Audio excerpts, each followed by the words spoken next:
주께서 지켜주시고 인도해 주심을 믿습니다. 다윗과 요나단의 언약 두 번째 이어서 말씀을 나누려고 합니다. 우리가 다윗과 요나단의 그 아름다운 그 관계를 우리는 사무엘상을 통해서 우리는 보고 있지요. 그들이 서로를 향한 그 아름다운 관계가 유지되는 것은 하나님 앞에서 그들이 언약을 맺었기 때문이죠. 언약을 신실하게 지켜가는 그 모습이 아름다운 거지. 내가 저 사람을 좋아해, 내 스타일이야. 그래서 관계가 아름다운 관계로 가는 게 아니고 언약, 하나님 앞에서 맺은 언약 안에서 그 관계가 유지될 때 아름답다, 이렇게 볼 수 있는 거죠.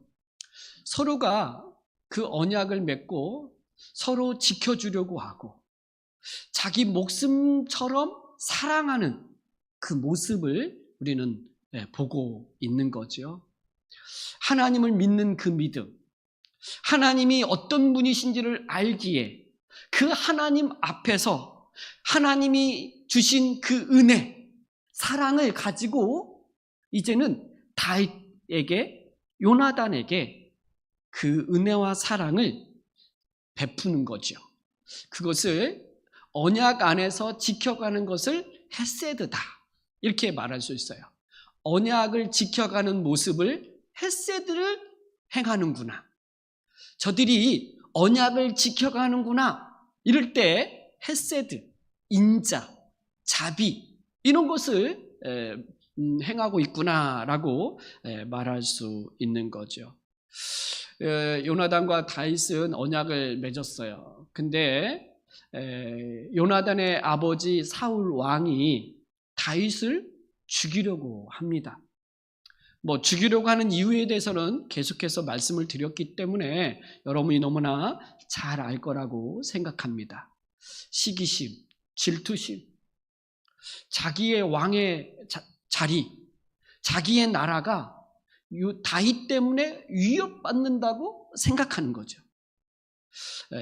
다윗은 한 번도 사울을 죽이고 자기가 왕이 되겠다라고 하는 의도가 없어요. 하나님이 다윗에게 기름을 부으셨고 하나님이 이 일을 이루어 가겠다고 하시는 거죠. 다윗이 하려고 하는 게 아니에요. 하나님이 사울을 버리고 다윗을 통해서 하려고 하는 거죠. 근데 사울은 다윗이 자기의 자리를 위협하는 자로 생각하면서 죽이려고 하는 거죠. 그러기에 어떻게 보면 지금 사울은 다윗을 죽이려고 하는 것은 하나님의 뜻을 거역하는 거죠. 여러분, 하나님의 뜻을 거역하는 건 하나님의 말씀, 뜻을 거역하는 것이 하나님을 거역하는 거예요. 우리는 쉽게 하나님의 말씀을 그냥 어기면서 나는 하나님을 사랑하고 나는 하나님을 섬기고 있고 하나님이 나를 지켜준다. 알겠는데요, 하나님의 말씀을 지켜가는 것, 순종하는 것, 이것이 중요합니다. 사울은 결국 다윗을 죽이려고 하는데 다윗이 요나단에게 찾아와서 아버지, 너의 아버지가 나를 죽이려고 한다. 너 아냐? 알면서도 만약에 너와 맺은 언약을 지키지 않는다면 지금 문제가 있다고 보는 거예요.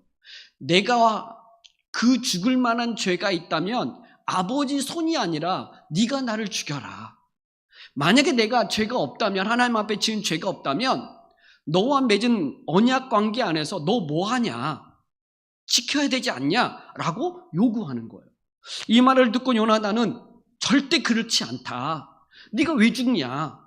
만약에 내 아버지가 너를 죽이려고 한다면 내가 반드시 그것을 너에게 알리고 내가 안전하게 피할 수 있도록 그렇게 하겠다.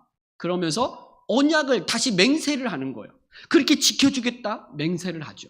근데 이 맹세를 하면서 요나단이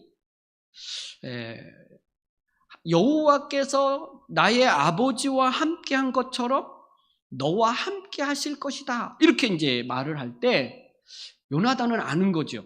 다음 왕이 누가 될 사람인지, 누가 왕이 될지 요나단은 아는 거예요. 하나님께서 사울과 함께함으로 그가 왕이 되었던 것처럼 하나님께서 다윗과 함께함으로 말미암아 다윗이 왕이 될 거라는 거.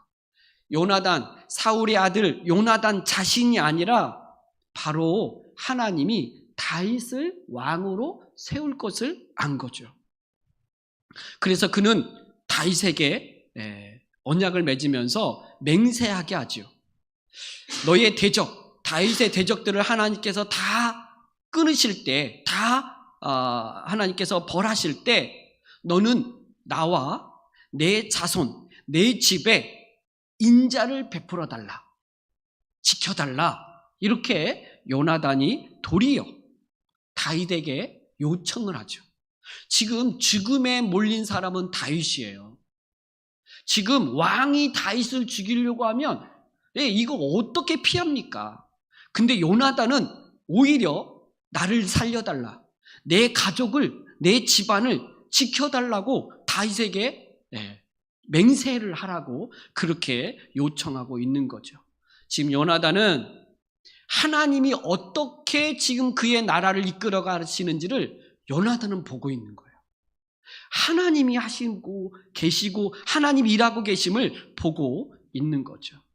자, 그렇게 서로 이제 다시 한번 맹세를 하면서 오늘 17절부터 다시 이제 그렇게 말한 다음에 요나단이 다윗을 얼마나 사랑하는지 다시 맹세를 해요. 서로가 이 헤세드를 지키자, 이렇게 맹세를 하죠. 여러분, 맹세, 서약을 계속 하는 거 있잖아요. 요나단과 다윗은요, 만날 때마다 맹세를 해요, 서로에게. 우리에게 이 맹세는 어떤 것 같냐면 세례와 같아요. 하나님 앞에서 우리가 신자로서, 믿는 자로서 어떻게 하겠다라고 신앙의 고백을 하고 하나님과 교회 앞에서 맹세를 하는 거예요. 서약을 하는 거예요. 근데 이것은 한 번이 아니라 우리가 늘 하나님 앞에서, 이렇게 교회 앞에서 이런 맹세를 하는 것이 스스로에게, 본인에게도 안전한 거죠. 왜냐하면 내 믿음의 토대가 어디인지, 내가 왜 이런 삶을 살아야 되는지를 늘 확인하는 거기 때문에 그래요. 여러분, 세례 때 한번 받고 그 서약하고 끝난 게 아니라 우리는 그 세례의 서약을 오늘 또 기억하여 지켜야 돼요. 근데 잊어버렸죠? 세례 때 뭘 서약했는지 잘 기억이 없어요. 그래서 이 요나단과 다윗은 그렇게 서로를 향하여 지켜주겠다, 끝까지 서로를 보호해 주겠다라고 하는 서약을 하죠. 그리고 18절부터 이제 그 매월 첫째 날 왕이 자기의 아주 측근들, 나라를 이끌어가는 핵심되는 사람들을 모아서 하나님 앞에 예배를 드리고 식사 자리를 하는 게 있었어요. 이건 정기적으로 매월 하는 일이에요. 이건 한 번도 거른 일이 없고 사울 왕이 매월 첫째 날, 월삭, 첫째 날에 이 일을 하는 거죠. 근데 첫째 날 하는데 이틀까지도 가기도 한다라고 그래요. 뭐 달이 뜨는 것 때문에 뭐 그렇다고도 하고 막 이러는데 정확한 건 모르겠어요. 그런데 첫째 날과 이튿날까지 이 왕과 함께 식사하는 자리가 있는데 이때 다윗도 그 식사 자리에 참여하게 되는데, 다윗이 요나단에게 왔을 때 그렇게 요청을 했잖아요. 이 초하루, 매월 첫째 날에 왕이 식사하는 그 자리에 다윗이 참석하지 않겠다는 거예요. 왜? 정말 왕이 다윗을 죽이려고 하는지를 알고자 함이었어요. 아마 이것을 또 확인하고 싶었던 것은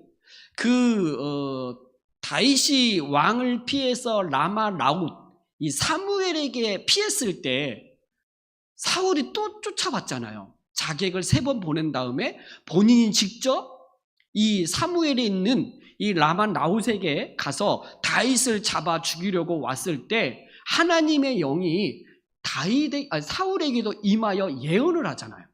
왕복을 벗고 벌거벗고 사무엘 앞에서 밤낮으로 누워 있었잖아요. 하나님의 영이 사울에게 임했을 때 사울은 어땠을까요? 뭔가 예언을 하면서 그 초심, 처음 왕이 될 때 하나님의 영이 받아서 예언했던 그때처럼 사울 왕이 혹시나 그의 심정에 변화가 있지는 않았을까? 그 마음이 아마 다윗 왕에게 있었던 것 같기도 해요. 정확한 건 알 수 없지만 어쨌든 정말 왕이 나를 죽이려고 하는지, 또는 요나단에게도 이 왕이 다윗을 죽이려고 하는지를 확인하고 싶었던 거예요. 그래서 그 왕의 식사 자리에 다윗이 참여하지 않을 테니까 이걸 좀 확인해봐라, 이렇게 다윗이 요나단에게 요청을 했고, 이제 그 식사 자리, 그때가 다가왔어요. 내일이면 초하루인즉 내 자리가 비움으로 내가 없음을 자세히 물으실 것이라. 누가? 사울 왕이 내게 물을 거라는 거예요. 근데 그 내용은 이제 언급하지 않고 왕이 다윗을 죽이려고 하는지 아닌지를 확인한 다음에 그것을 다윗에게 알려주겠다는 거예요. 근데 어떻게 알려주는지 그 신호 19절부터 23절이 바로 요나단이 다윗에게 사울 왕이 정말 죽이려고 하는지 아니면 마음이 풀렸는지를 어떤 방식으로 다윗에게 알려줄지를 알려주는데, 말하는데, 그게 19절부터 요나단이 하는 말이에요. 사흘째 되는 날, 그러니까 3일째 되는 날에 너는 왕궁 뜰에 한 바위에 숨어 있으라는 거예요. 그때 요나단이 나와서 화살을 3개를 쏘겠다는 거예요. 근데 화살 3개를 쏘면서 자기 그 종 하나에게, 어린 종 하나에게 종 보고 화살을 찾아와라 이렇게 시킬 때 요나단이 그 아이에게, 화살을 주우려고 간 아이에게 이렇게 외칠 거라는 거예요. 화살이 이쪽 편에 있다라고 말하면 다윗이 그 말을 듣고, 아, 사울 왕이 나를 죽이려고 하지 않으니까 너는 편안하게 걱정하지 말고 여호와께서 살아계심을 두고 맹세하니까 너는 돌아오라는 거예요. 왕궁으로 돌아오라는 거예요. 이쪽 편에 있다라고 말하면 오라고 하는 거예요. 그런데 만일 아이에게 화살이 내 앞쪽에 있다, 좀 더 멀리 있다는 말이에요. 화살이 좀 더 멀리 있어, 내 앞쪽에 있다, 이렇게 요나단이 아이에게 말하면 다윗 너는 그 소리를 듣고 내 길을 가라는 거예요. 도망가라는 거예요. 무슨 말이에요? 사울 왕이 진짜 너를 죽이려고 하니까 너는 돌아오지 말고 돌아가라, 내 길로 가라, 이렇게 말하면서 뭐라고 하냐면, 네가 떠나는 것이 22절에 보면 여호와께서 너를 보내셨음이라 이렇게 말해요. 사울 왕이 다윗을 죽이려고 할 때 너는 떠나라, 도망가라. 근데요, 이 가는 너의 이 길이 여호와께서 너를 보내는 거라고 말하고 있어요. 이 요나단이요, 정말 대단한 게, 어떻게 보면 억울한 누명과 다윗 입장에서는 정말 고통스러운 거잖아요. 슬픈 거예요. 내가 무슨 죄를 지었다고 왜 나를 죽이려고 하냐. 내가 그 기름 부음, 그 사무엘에게 기름 부음 받은 그것, 또 골리앗을 쓰러뜨리고 블레셋과의 싸움에서 이기고 이 이스라엘 나라를 안정되게 하고 있는 이 모든 일이 무슨 죄냐라고 억울함을 가져서 이 도망가는 이 신세를 생각할 때 낙심되고 괴로울 수 있는데, 요나단은 뭐라고 말하냐면 네가 가는 그 길이 여호와께서 너를 보내시는 길이다, 이렇게 말해주고 있는 거예요. 여러분, 우리가 어떤 참 힘든 일을 만날 때 이해할 수 없는, 내가 해석할 수 없는 어떤 그런 어려움을 만날 때, 여러분, 이것이 하나님의 뜻이라면, 내가 그렇게 하나님 앞에 큰 죄가 없다면, 여러분, 그것은 여호와께서 나를 보내시는 거다라고, 여호와께서 나로 하여금 이 길을 감당하게 하시는구나 라고 해석해 가야 돼요. 그러면 하나님께서 그것을 통해서 하나님의 뜻을 이루실 거예요. 그러니까 늘 하나님이 나를 통하여서 일하시고 또 나를 인도해 가신다라고 하는 이 해석, 자기 인생을 해석해낼 수 있는 힘을 늘 하나님과의 관계 속에서 맺어야 돼요. 저는 이것이 하나님과 우리와 맺은 언약 관계 안에 있기 때문이라고 봐요. 왜 하나님이 나를 지키시고 나를 인도해 가시는가? 그건 하나님이 우리와 나와 언약을 맺었기 때문에 그래요. 그 십자가로 말미암아 그리스도 안에서 우리에게 언약을 맺으셨어요. 우리를 그리스도 안에서 아들 삼아 주셨죠. 우리를 그리스도 안에서 하나님의 백성 삼아 주셨죠. 그러니까 하나님이 우리와 함께 하시고 우리를 지키시고 인도해 가실 것을 믿는 믿음으로 자기의 인생을 해석하고 개척하고 가야 되는 것이죠. 그러면서 지금 네가 가는 것, 떠나는 것은 여호와께서 너를 보내셨음이라, 이렇게 요나단이 다윗에게 말해주는 거예요. 그러면서 23절에도 너와 내가 말한 이 일에 대하여 여호와께서 너와 나 사이에 영원토록 계시느니라. 여러분, 이거 꼭 지금 언약 관계를 말해줘요. 어떤 이야기 한 다음에 뭐냐면 여호와께서 너와 나 사이에 영원토록 계시다. 그러면 어떻게 해야 된다는 거예요? 언약을 지키자, 이렇게 얘기하죠. 여호와께서 너와 나 사이에 계시기 때문에 우리가 서로 언약을 지키자. 뭘 하자? 헤세드를 베풀자, 이런 거죠. 자, 그리고 24절부터 드디어 이제 그날이 왔어요. 초하루가 됐어요. 왕이 이제 함께 음식을 먹으려고 함께 앉았죠. 요나단도 있고 또 아브넬이라고 하는 사람이 있어요. 이 아브넬이 군 총사령관이에요. 그러니까 이스라엘의 총사령관이 아브넬이라고 하는 사람인데, 이 아브넬은 누구냐면 사울 왕의 숙부의 아들이에요. 숙부의 아들. 사무엘상 14장에 그 42절에 나오면 그 사울 일가, 사울의 가족들을 쭉 설명하는 거기에 나와요. 거기에 이제 이 아브넬이라고 하는 사람이 나오는데, 끝까지 사울 왕과 함께 그 군대를, 이스라엘 군대를 총지휘했던 사람이죠. 그리고 요나단이 있어요. 그리고 다윗이 있어야 돼요. 근데 다윗의 자리는 비었죠. 왜? 다윗이 참석하지 않았으니까. 자, 근데 첫날에는 사울 왕이 아무 말을 하지 않아요.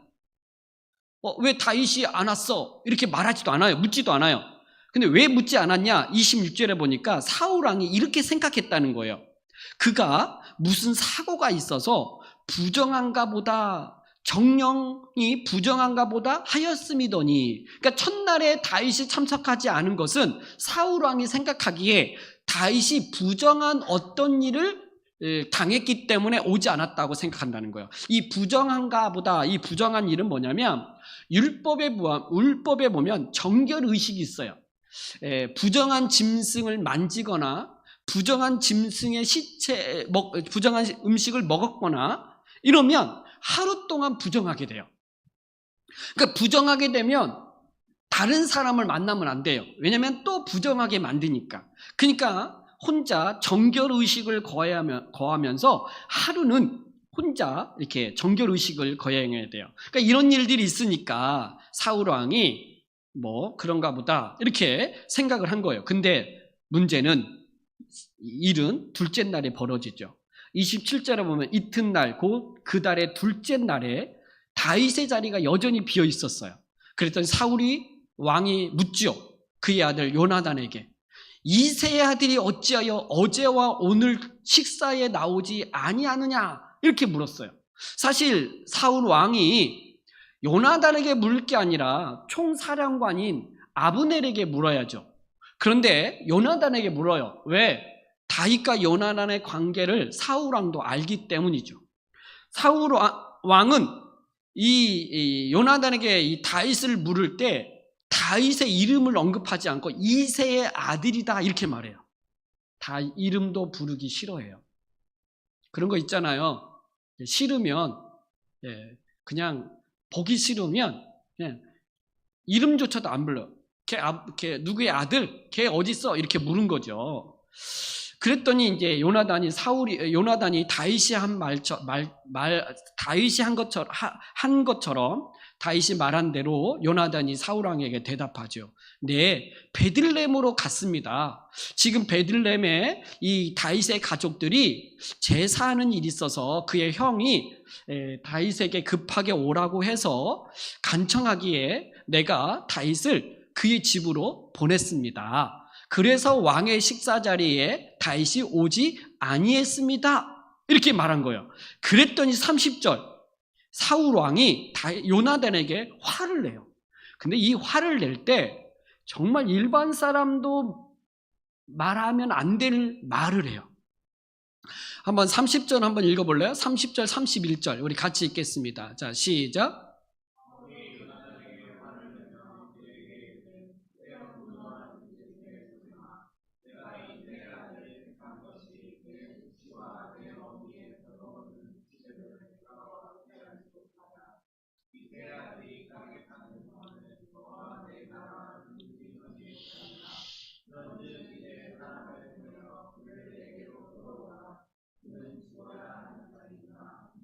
아멘.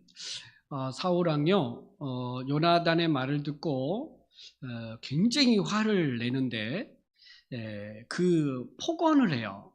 이렇게 보통 말을 할 말이 있고 하지 말아야 될 말이 있잖아요. 근데 요나단을 향하여 이렇게 말해요. 폐영 무도한 계집의 소생아. 여러분, 이 폐영 무도한 계집은 누굽니까? 사울 아내예요. 자기 아내예요. 근데 자기 아내를 폐영 무도한 계집의 소생아 이렇게 말해요. 지금 요나단이 이 다윗을 택하여 그를 옹호하고 있는 이 일은 너를 낳은 어머니를 저주하고 있는 거예요.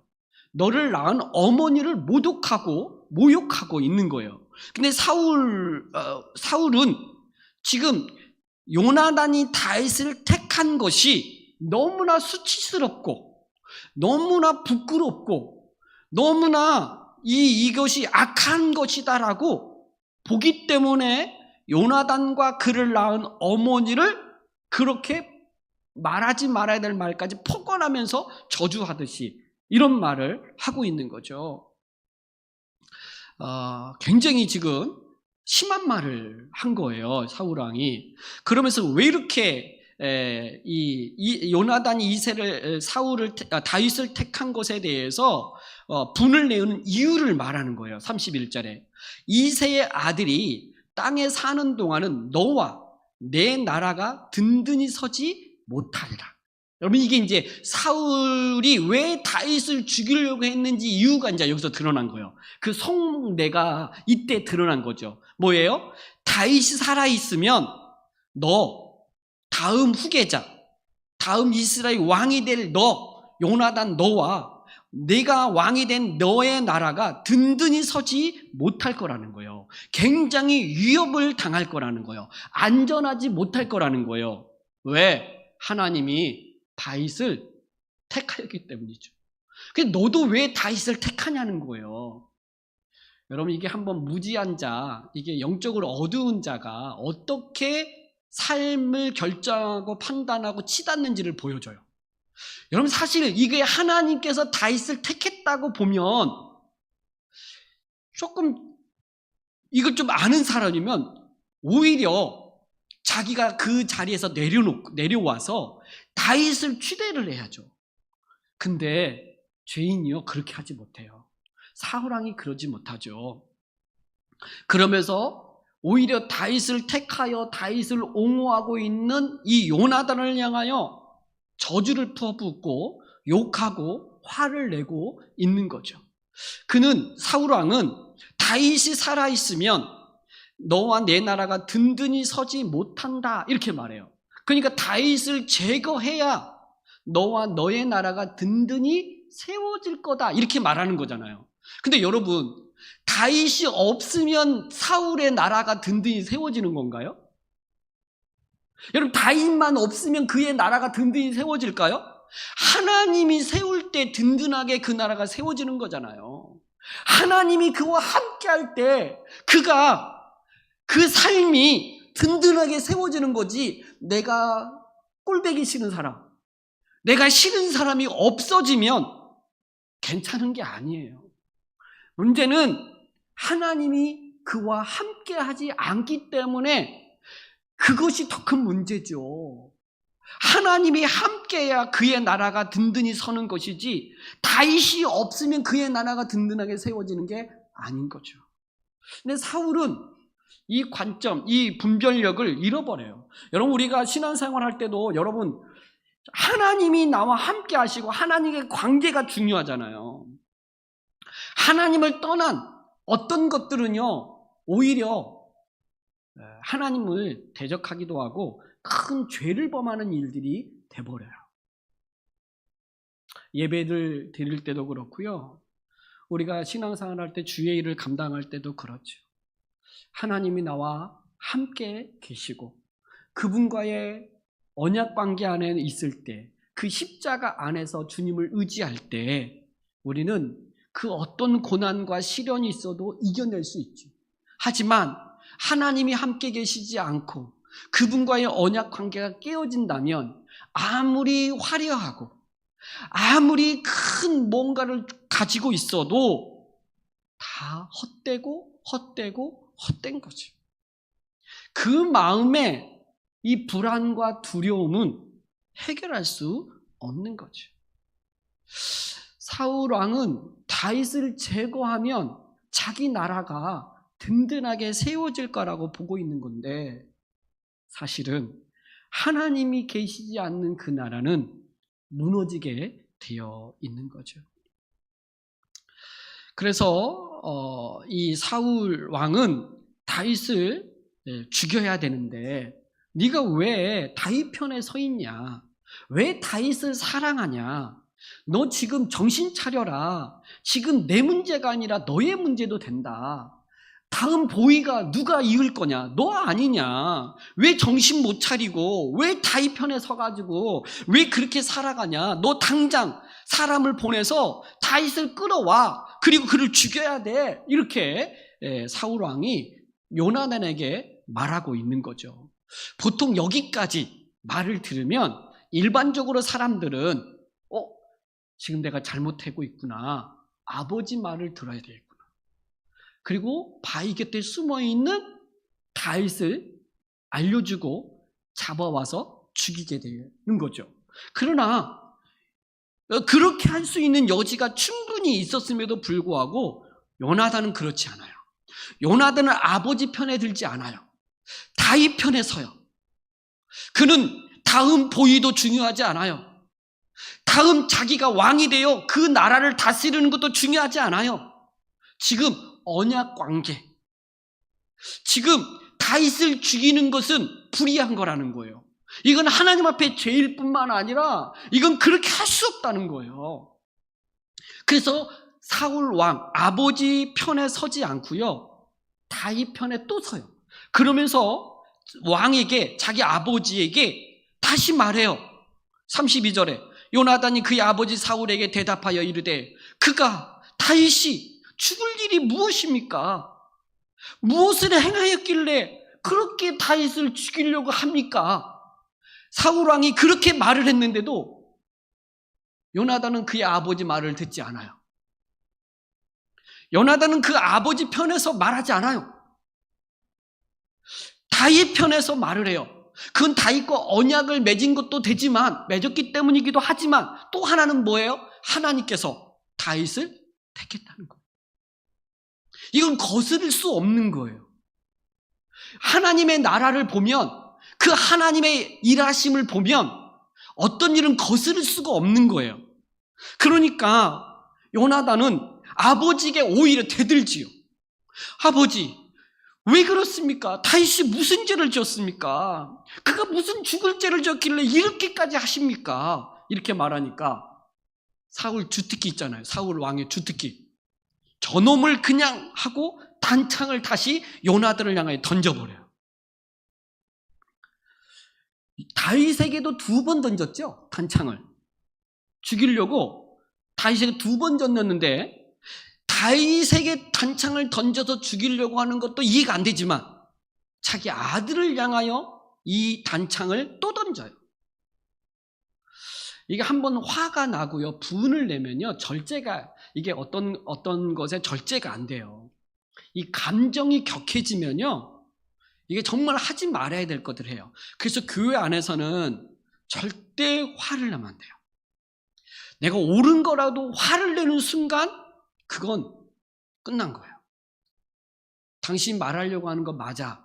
그것이 교회의 위기라고 할 수 있어. 하지만 그렇게 화를 내면서 하는 것은 옳지 않아. 이렇게 말해야 돼요. 어쨌든 이 사울 왕이 요나단을 향하여 단창을 던졌잖아요. 근데 또 하나는 이 사울 왕의 단창 던지는 솜씨가 꽝이다. 늘 못 맞춰. 늘 던졌는데 못 맞춰. 요나단도 던졌는데 이제 죽지 않죠. 그리고 그의 아버지, 이 아버지가 다윗을 죽이려고 결심했다는 것을 요나단은 이제 알게 돼요. 나까지 죽이려고 한다면 다윗은 반드시 죽이려고 하겠구나. 그래서 요나단이요, 그 식사 자리에서 탁 치고 일어나요. 그리고 떠나요. 그리고 엄청 슬퍼해요. 그 하루 종일 아무것도 먹지 않아요. 요나단이 아버지가 다윗을 죽이려고 결심했다는 이것을 확인한 다음에 이 왕이 다윗을 죽이려고 한다면 이 사실이 너무 괴로운 거예요. 너무 슬픈 거예요. 함께 가면 너무 좋겠는데, 함께 했으면 너무 좋겠는데 왜 아버지는 다윗을 이렇게까지 죽이려고 할까? 너무 요나단은 마음이 아프고 슬프고 괴로워서 하루 동안 아무것도 먹지 않고 그냥 슬퍼해요. 이 아버지가 다윗을 죽이려고 하는 것을 아버지가 다윗을 욕되게 하였으므로 이렇게 말해요. 욕되게 하였으므로 34절에 보면 이 아버지 사울 왕이 다윗을 욕되게 하다. 이 욕되게가 뭐냐면 수치스럽다. 아버지가 다윗을 죽이는 이 일이 수치스럽다는 거예요. 부끄럽다는 거예요. 너무 창피하다는 거예요. 너무 창피한 거예요. 어떻게 하나님이 이 다윗과 함께하고 그 하나님의 영을 받아 그 나라를 위해서 헌신하고 있는 이 다윗을 죽이려고 할 수 있을까? 창피한 거예요. 아버지의 말을 듣지 않는 것 때문에 괴로운 게 아니라 아버지가 그렇게 하려고 하는 것에 창피한 거예요. 수치스럽다, 부끄럽다, 욕되게 함으로 다윗을 위하여 슬퍼함이더라. 이렇게 말하죠. 여러분, 이게 이제 그 하나님의 일하심을, 그 하나님의 뜻을 아는 자들이 이제 이런 슬픔이 있는 거죠. 괴로운 거죠. 그리고 나서 이제는 요나단도 사울 왕이 이제 다윗을 죽이려고 하는 확실하게 알았으니까 이제 어떻게 해야 돼요? 다윗에게 알려줘야 되잖아요. 알려줘야 돼요. 그 이야기가 35절부터 42절 이야기입니다. 아침에 일찍 일어나서 요나단은 작은 아이를 데리고 다윗과 정한 시간, 그러니까 셋째 날에 알려준다 그랬으니까 다윗은 셋째 날에 그 말한 그곳에 아마 숨어 있었을 거예요. 그래서 들로 나가지요. 그리고 아이에게 말해요. 자, 내가 이제 화살을 쏠 텐데 너는 달려가서 그 쏜 화살을 찾아와라. 이렇게 말하고 아이에게 달려가게 하고 요나단은 화살을 쏘기 시작해요. 근데 더 멀리 쏘았죠. 화살을 멀리 쏘면서 그 아이의 위로 지나가게 쏘고 아이에게 말해요. 쏜 화살이 있는 곳에 좀 가서 요나단이 아이 뒤에서 이렇게 외치죠. 37절에 화살이 내 앞쪽에 있지 아니하냐 이렇게 말했어요. 내 앞쪽에 있다. 더 멀리 가라 이 말이잖아요. 그럼 이 이야기는 뭐예요? 다윗과 신호를 서로 사인을 보는 게 뭐예요? 도망가라 이 말이거든요. 그러니까 아이에게 외치지만 지금 요나단은 다윗에게 외치고 있는 거예요. 화살이 내 앞쪽에 있다 이렇게 말한 거죠. 그리고 한마디 더 해요. 38절에 요나단이 아이 뒤에서 또 외치기 시작해요. 지체 말고 빨리 다름질하라 이렇게 말해요. 여러분 이 말이 너무 슬픈데 요나단이 다윗에게 외칠 때 앞에 있다 도망가라 이렇게 말해놓고 뭐라고 말하냐면 지체 말고 빨리 다름질하라 이렇게 외쳤어요. 근데 이걸 번역을 하면 어떻게 번역할 수 있냐면 서둘러라, 빨리 가라, 멈추지 마라. 그러니까 굉장히 다급하게 요나단이 다윗에게 외치기 시작한 거예요. 서둘러라, 빨리 가라, 멈추지 말고 가라는 거예요. 그러니까 지금 사울 왕이 다윗을 죽이려고 이미 다 정했다는 것은 모든 군대가 다윗을 찾아 죽이려고 할 거라고요. 그러니까 다윗은 지금 여기에 숨어 있으면 안 되고 빨리 가야 되는 거예요. 그러니까 이것을 요나단은 그렇게 외치기 시작했어요. 그 요나단의 말을 아이는 들으면서 오늘따라 왜 저러지? 왜 이렇게 조급해하지? 막 이랬을 거예요. 그래서 막 가가지고 아이는 막 빨리 달려가라 그러니까 막 달려갔겠죠. 그리고 화살을 주워가지고 왔어요. 근데 이 일은 아이는 몰라요. 지금 요나단이 왜 저렇게 말하는지 모르죠. 요나단과 다윗만 알았어요. 그리고 무기를 가지고 온 그 아이에게 화살을 주면서 너는 먼저 성읍으로 가라 이렇게 말하고, 그리고 그 아이가 가니까 다윗이 바위 남쪽에서 일어나요. 일어나가지고 땅에 엎드려 3번 절을 해요. 여러분 이 3번 땅에 엎드려 절한다 이걸 어떻게 막 여러 해석들을 하는데 요나단은 왕자이니까 그러니까 그를 경외하는 마음으로 3번 절했다 뭐 이런 말도 있는데, 그것보다는 두 번째 이런 얘기예요.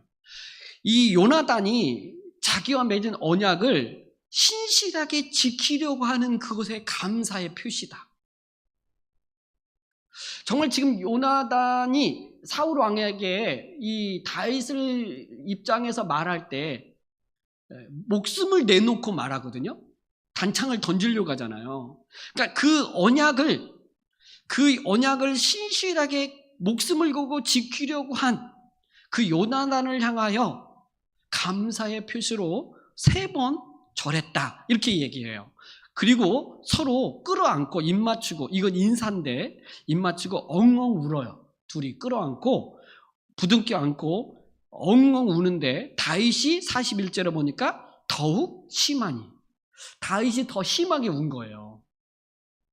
아마 자기 처지도 그렇고 결국은 이게 어떤 정치범으로 몰려가지고 이 도망가는 신세가 된 것에 대해서 슬프기도 하고, 또 요나단과 또 헤어지게 된 것에 대한 슬픔도 있고, 그러니까 이 다윗은 더 심하게 울었다 이렇게 말하죠. 그렇게 다윗이 심하게 울 때 요나단이 42절에 또 한마디를 해요. 자, 42절 함께 읽겠습니다. 시작. 요나단이 다윗에게 이르되 평안히 가라. 우리 둘 사람이 여호와의 이름으로 맹세하여 이르기를 여호와께서 영원히 나와 너 사이에 계시고 내 자손과 내 자손의 사이에 계시리라 하였느니라 하니, 다윗은 일어나 떠나고 요나단은 성읍으로 들어가니라. 요나단이요 다윗에게 평안히 가라, 평안히 가라. 여호와께서 우리 두 사람이 맹세한 그 맹세를 했고, 여호와께서 너와 나 사이에 영원히 계실 거다. 뿐만 아니라 내 자손과 너의 자손 사이에도 여호와께서 영원히 계실 것이다. 이건 서로 언약을 지키자, 이렇게 말하는 거죠. 오늘 이 본문의 내용은 지난주와 같은 주제의 이야기이기도 해요. 언약 맺은 자들이 그 언약을 신실하게 지켜가는 그 아름다운 모습을 보여주고 있지요. 이 다윗과 요나단의 이 언약, 이 관계에서 서로 신실하게 끝까지 지키려고 하는 그 모습. 나중에 요나단과 다윗은 한 번 딱 만나요, 광야에서. 그리고 다시 거기서 맹세를, 서로 언약을 지키자고 맹세를 한 이후에 다시 보지 못하고 사울 왕과 요나단이 블레셋과의 전쟁에서 죽게 되죠. 그리고 그 나중에 왕이 되었을 때 요나단의 아들 무비보셋을 찾아서 사울 왕의 재산을 다 그에게 물려주고, 그리고 왕의 식탁에 앉아서 먹을 수 있도록, 왕의 보호를 받도록 그렇게 하죠. 근데 나중에 이 무비보셋이 이 다윗의 반역자들과 동조를 해요. 참 그렇죠? 근데 이 다윗을 반역하는 자들과 무비보셋이 동조했다는 걸 다윗이 알아요. 그런데 용서를 해요. 무비보셋을 그럼에도 불구하고 용서를 하고 끝까지 자기 식탁에 앉혀요. 왜? 요나단 때문이에요. 근데 이 관계가요, 나중에 이제 솔로몬 왕 이후에 이스라엘이 남과 북으로 나눠지잖아요. 남과 북으로 나눠질 때 유다 지파만 남아요. 근데 유다 지파를 남았는데 유다 지파의 유일하게 한 지파가 유다 지파를 지지해요. 그 지파가 어느 지파예요? 요나단 지파예요. 베냐민 지파. 그래서 남쪽 유다는 유다와 베냐민 지파, 바로 요나단 지파가 함께해요.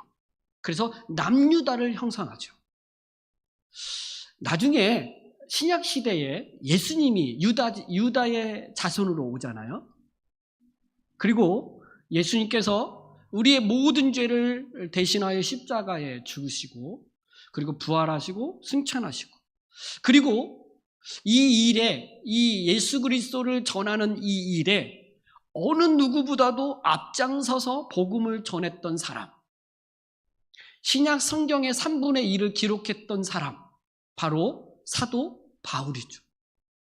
이 사도 바울이 베냐민 지파예요. 뭐 그렇게까지 굳이 연결할 수 있을까요? 연결 좀 억지스러움도 있어요.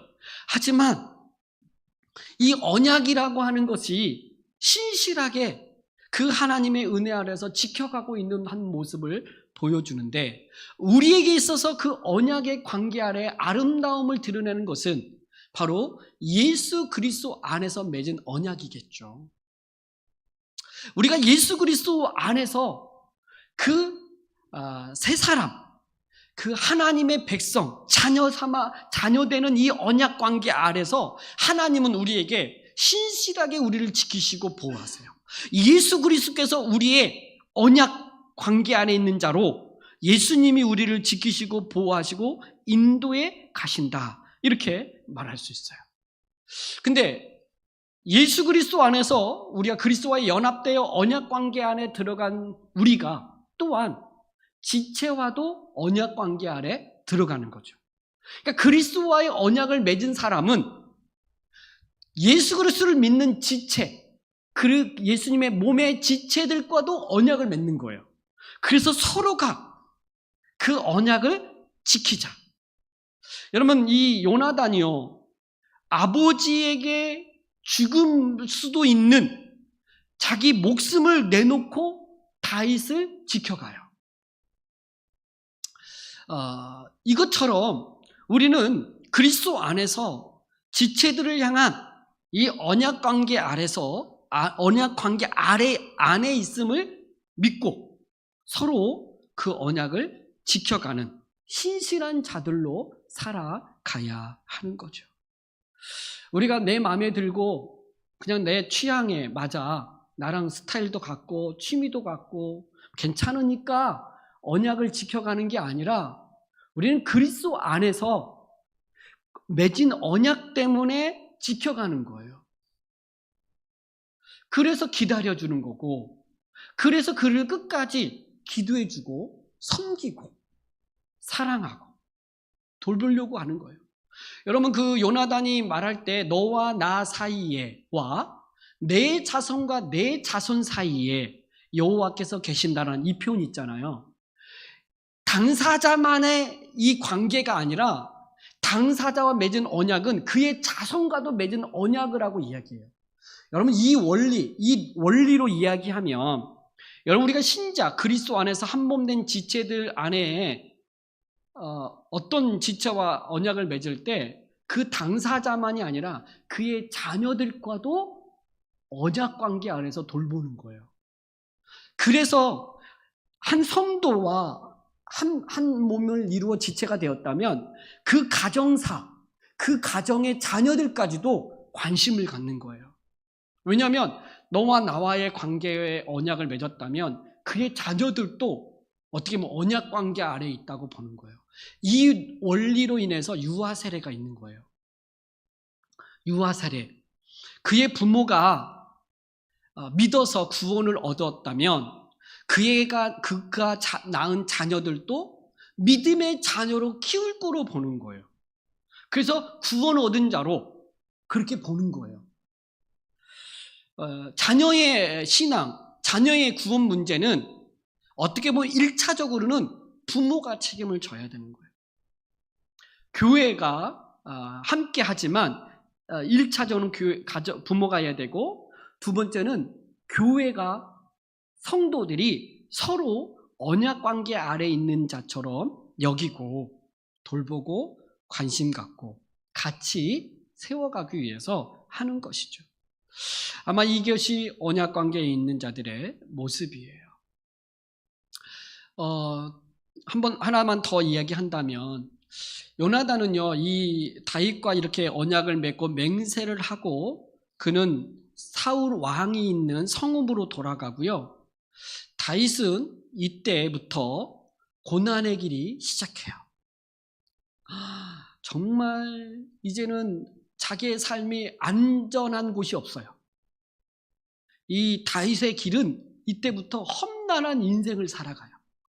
블레셋이라는 그 나라에 들어가서 미친 짓까지 해야 돼요. 다음 주에 본문의 내용인데, 그는 미친 사람처럼 침 흘리고 막 이러면서 이렇게 이제 자기를 지키기 위해서 그렇게 험난한 인생의 길을 걸어가요. 요나단은 자기 아버지와 그의 나라를 지키기 위해서 최선을 다해서 그 나라가 바르게 세워지기 위해서 그는 사울 왕 곁에서 그는 끝까지 그 길을 걸어가죠. 그런데 다윗의 그 험난한 그 길을 넘어 결국은 하나님께서 다윗을 왕으로 세우시고 그 다윗을 통해서 이스라엘 나라를 안전하게 만들어 가시죠. 오늘 우리의 신앙에서 다윗의 길을 걸어가는 사람, 요나단의 길을 걸어가는 사람도 있다고 생각해요. 묵묵하게 그저 이곳이 지키기 위해서, 이곳이 무너지지 않도록 내가 할 수 있는 최선의 것들을 찾아서 그 자리를 지키고 그것을 지켜보고 어떻게든 끝은 정해졌다 할지라도 요나단처럼 함께 아버지와 함께 죽는 그날까지 요나단은 그 길을 걸어가죠. 다윗의 인생도 만만치 않았지만, 그러나 그의 그 험난한 길, 험난한 인생의 삶을 살고 난 이후에 그를 통하여 하나님은 왕을 세우시고 그의 나라를, 이스라엘을 그에게 맡기고 그 나라를 정말 참된 하나님의 나라로 세워가는 그 일을 이루시죠.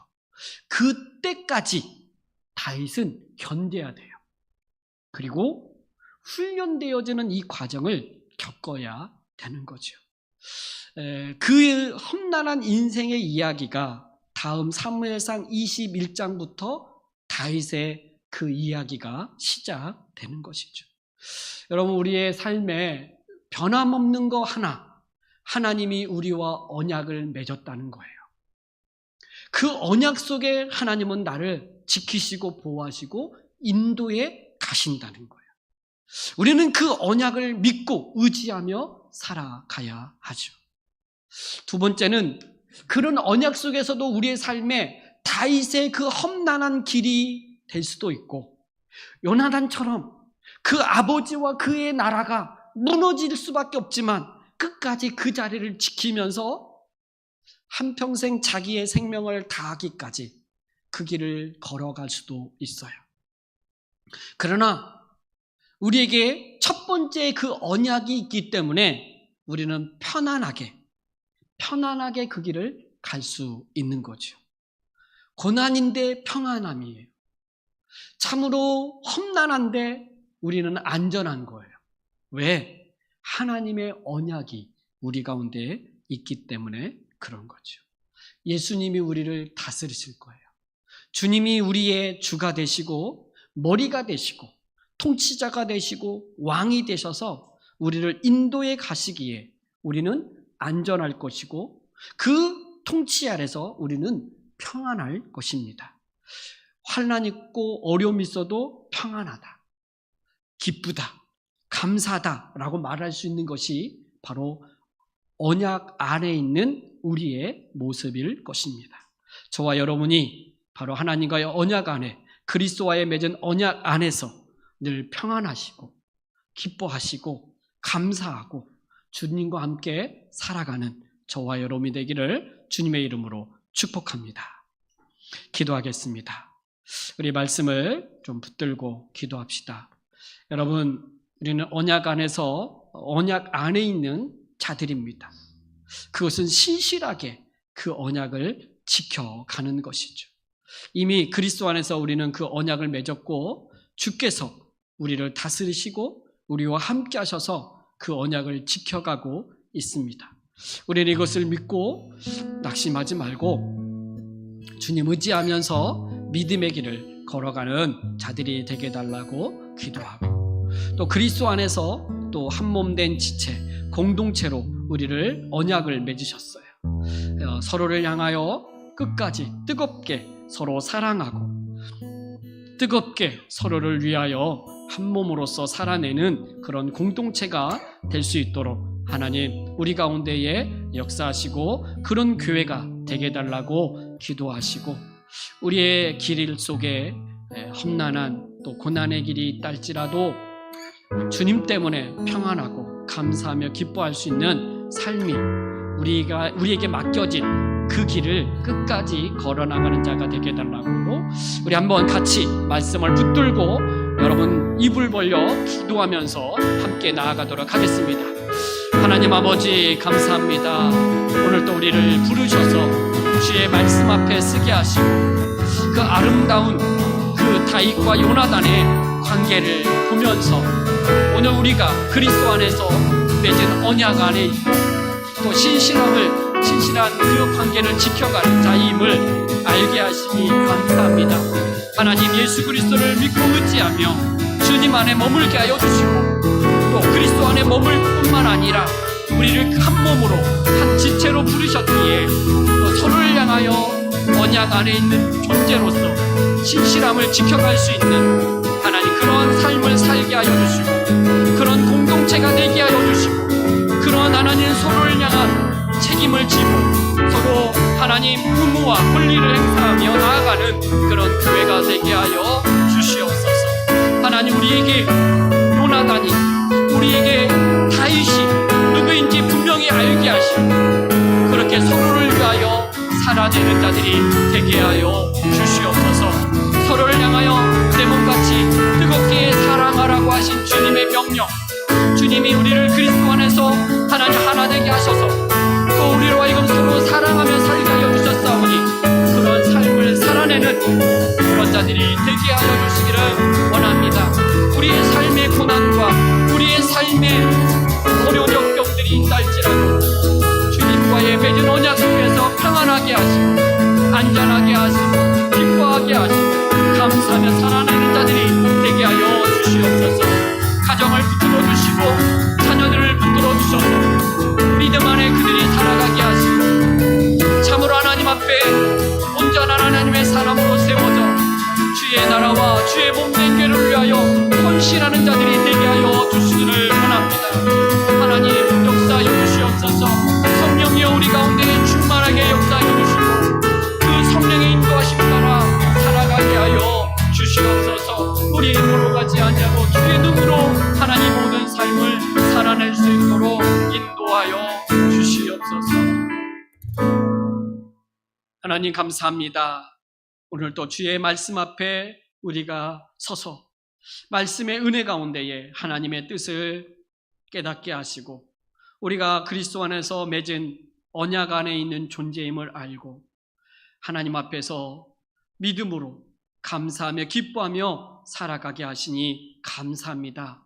이 삶이 우리의 일상의 삶 속에서도 흘러 넘치도록 성령님 역사하여 주시옵소서. 서로를 향하여 신실한 언약을 지켜나갈 수 있도록 도와주시고 더 하나님이 우리 안에 그 풍성한 은혜, 교회의 충만함과 영광이 드러날 수 있도록 역사하여 주시옵소서. 감사드리며 예수 그리스도의 이름으로 기도드리옵나이다. 아멘.